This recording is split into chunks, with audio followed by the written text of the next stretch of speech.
নমস্কার শ্রোতা বন্ধুরা, অডিও স্টোরি এক্সপ্রেসের আজকের নিবেদন ষষ্ঠীপদ চট্টোপাধ্যায়ের লেখা গল্প গাড়ল মুড়ির চর। গল্পের সূত্রধার ও গল্প পাঠে আমি নীলাদ্রি। শুরু হচ্ছে গাড়ল মুড়ির চর।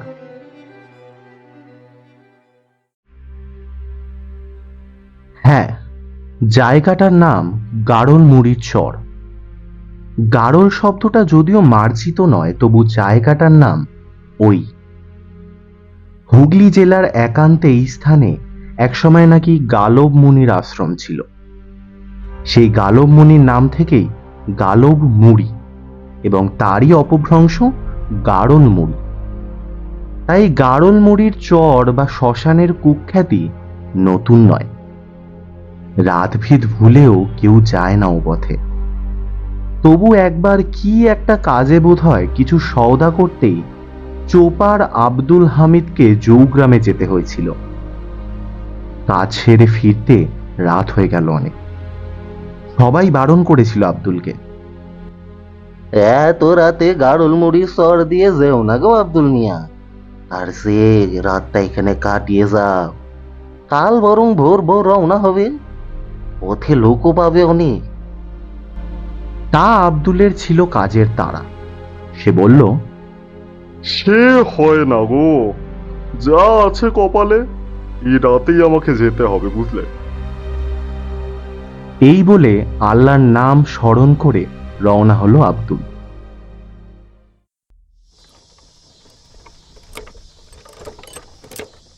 সওদার মাল গরুর গাড়িতে বোঝাই করে ধীর গতিতে গাড়ি নিয়ে মেঠো পথে চোপার দিকে চলল আব্দুল। বিশ্বস্ত গরু, এই পথে অনেকবার গেছে এসেছে, আর পথও একটাই, কাজে ভুল হওয়ার কিছু নেই। আব্দুল দিব্যি গরুর গাড়িতে আতশোয়া হয়ে ঘুমোতে ঘুমোতে চলল। আসমানে চাঁদ পূর্ণিমা পক্ষে জ্যোৎস্নায় হাসছে। চারদিকে স্নিগ্ধ জ্যোৎস্না ফিনফিন করছে, যেন মৃদুমন্দ বাতাস বইছে। হঠাৎ এক জায়গায় এসে গাড়ি আর নড়ে না। আব্দুল ওই অবস্থাতেই মুখে বিচিত্র শব্দ করল,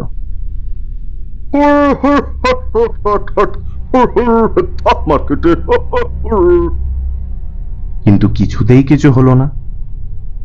আব্দুল এবার সজাগ হয়ে উঠে বসল।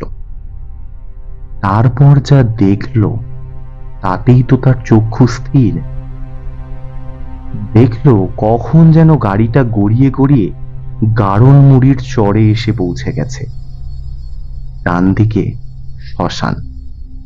শ্মশানের বিশাল বটগাছের একটা ডাল রাস্তার উপর ঝুঁকে পড়েছে, আর সেই ডাল ধরে কলরব করে দোল খাচ্ছে অসংখ্য শিশুর মেলা। তারা কেউ আব্দুলের দিকে তাকিয়েও দেখছে না।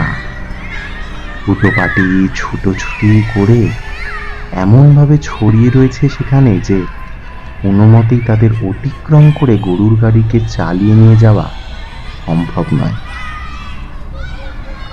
শ্মশানের যে প্রান্তে মৃত শিশুদের মাটি চাপা দেওয়া হয়, সেখান থেকে পিঁপড়ের সারির মতো শিশুর দল পিলপিল করে বেরিয়ে আসছে। কেউ বা খেলাধুলো করছে, আবার কেউ বা ছুটে গিয়ে আবার সেই মাটির বুকে মিলিয়ে যাচ্ছে। এই দৃশ্য দেখে তো ভয়ে বুক শুকিয়ে গেল আব্দুলের। সে তখন গাড়িতে বসেই করজোড়ে আল্লাহর কাছে প্রার্থনা জানিয়ে সেখানকার শ্মশান কালীকে ডাকতে লাগলো, মা, মা গো, আমি যেতে মুসলমান, তুই হিন্দুর দেবী, তোর কাছে কি জেতের বিচার আছে? আমিও তোর এক অধম সন্তান। তুই শিশুদের তুই সামাল দে মা, তুই তোর শিশুদের সামাল দে, আমাকে রক্ষা কর মা, আমায় রক্ষা কর,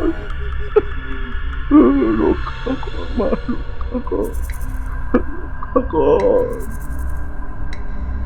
আব্দুল কতক্ষণ এইভাবে ডেকেছিল কে জানে।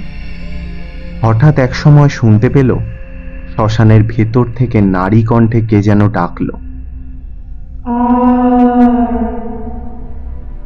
ডাকার সঙ্গে সঙ্গেই সেই শিশুর দল খেলা ফেলে ছুটে ঢুকলো শ্মশানে। তারপর আধো আলো অন্ধকারে মাটির বুকে মিলিয়ে যেতে লাগলো। আব্দুল দুহাত জোর করে শ্মশানকালীর উদ্দেশ্যে প্রণাম করে আবার ফিরে চলল নিজের গ্রামে। এই অলৌকিক ঘটনার কথা সে কখনো ভুলবে না, আর ভুলবে না এখানকার শ্মশানকালীকে। তাই যাতে মুসলমান হয়েও এক ভর্তি অমাবস্যায় গাড়লমুড়ির শ্মশানকালীকে সে ডালা সাজিয়ে পুজো এনে দিয়েছিল, আর বৎসরান্তে ধান বেচার টাকায় বাঁধিয়ে দিয়েছিল মায়ের মন্দিরের চাতা।